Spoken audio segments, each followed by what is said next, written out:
नमस्कार Maharashtra, good morning. तुम्हा सगळ्यांकरिता एक चांगली बातमी घेऊन आलेलो आहे। संपूर्ण महाराष्ट्रभरात माझी लाडकी बहीण या योजनेचा सध्या चर्चा सुरू आहे आणि या योजनेमुळे सगळ्यांना डॉक्युमेंट्स जमा करण्याची धावपळ सुरू आहे। तर मित्र हो, जे 4 डॉक्युमेंट्स लागत होते आता या डॉक्युमेंट्स मध्ये काही बदल करण्यात आलेले आहेत। ताजी बातमी आहे, जास्तीत जास्त लोकांना शेअर करा, सगळ्या भगिनींपर्यंत ही माहिती पोहोचली पाहिजे। त्याच्यामुळे सगळ्यांनी एकमेकाला सहाय्य करा, शेअर करा। मी तुमच्यापर्यंत माहिती पोहोचवित आहे। तुमची जिम्मेदारी आहे की जास्तीत जास्त भगिनींना ही माहिती द्या।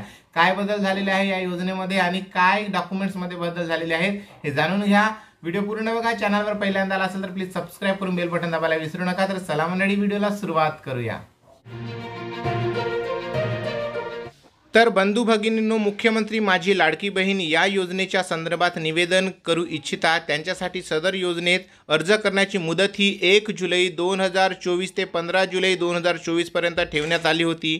या मर्यादेत सुधारणा करण्यात येत असून आता सदर मुदत 2 महिने वाढवण्यात येत असून ती 31 ऑगस्ट 2024 पर्यंत लाभार्थी महिलांना अर्ज करता येणार आहे। लक्ष घ्या, 31 ऑगस्ट पर्यंत ही मुदत वाढलेली आहे। तसेच 31 ऑगस्ट 2024 पर्यंत अर्ज करण्यात आलेल्या लाभार्थी महिलांची 1 जुलै रोजी 2024 पासून माहे प्रत्येकाला 1500 रुपये आर्थिक लाभ देण्यात येणार आहे। या योजनेच्या पात्रतेमध्ये अधिवास प्रमाणपत्र आवश्यक असल्याचे नमूद करण्यात आले होते। मात्र आता लाभार्थी महिलांकडे अधिवास प्रमाणपत्र उपलब्ध नसेल तर त्याऐवजी 15 वर्षापूर्वीचे रेशन कार्ड किंवा मतदार ओळखपत्र किंवा शाळा सोडल्याचे प्रमाणपत्र म्हणजे TC किंवा जन्म दाखला या 4 पैकी एक डॉक्युमेंट्स तुम्ही सादर करू शकता। लक्ष घ्या, अतिशय महत्त्वाचं आहे। 15 वर्षापूर्वीचे रेशन कार्ड, मतदान ओळखपत्र, शाळा सोडल्याचं प्रमाणपत्र किंवा जन्माचा दाखला या 4 पैकी एक कागदपत्र ग्राह्य धरण्यात येणार आहे।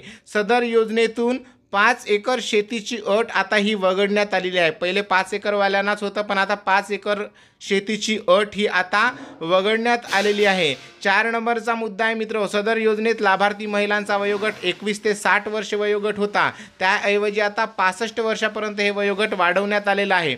परराज्यात जन्म झालेल्या महिलांनी महाराष्ट्रातील अधिवास असणाऱ्या पुरुषासोबत जर विवाह केला असेल तर अशा महिलांच्या बाबतीत त्यांच्या पतीचे जन्मदाखला, शाळा सोडल्याचं प्रमाणपत्र आणि अधिवास प्रमाणपत्र म्हणजे डोमेसियल तुम्ही जोडू शकता, ते ग्राह्य धरण्यात येईल। रुपये 2.5 लाख म्हणजे 2.5 लाखापर्यंत उत्पन्न दाखला उपलब्ध नसेल तर ज्या कुटुंबाकडे पिवळे केशरी रेशन कार्ड उपलब्ध असेल त्यांना उत्पन्नाचा दाखला प्रमाणपत्रातून सूट देण्यात आली आहे। म्हणजे तुम्हाला उत्पन्नाचा दाखला काढण्याचीही गरज नाही जर तुम्हाला पिवळे किंवा केशरी रेशन कार्ड असेल तर। तसेच बंधूंनो, सदर योजनेचा लाभ कुटुंबातील एका पात्र अविवाहित महिलेला सुद्धा या योजनेचा लाभ देण्यात येणार आहे। लक्ष द्या, पूर्वी विवाहित परित्यक्त्या विधवांनाच हा लाभ होता, पण आता अविवाहित कुटुंबातील एका सदस्याला सुद्धा याचा लाभ मिळू शकेल। अशा प्रकारचे महत्त्वाचे बदल करण्यात आलेले आहे। आत्ताच हा व्हिडिओ जास्तीत जास्त बंधू भगिनींना शेअर करा। तुमच्या बऱ्याच कमेंट्स नंतर हा व्हिडिओ मी तयार करीत आहेत की डॉक्युमेंट्समध्ये काय लिहिलं। व्हिडिओ माहितीपूर्ण वाटला असेल तर प्लीज लाईक, शेअर आणि सबस्क्राईब करा मित्र। धडाधड सबस्क्राईब करा। चला, धन्यवाद। जय महाराष्ट्र।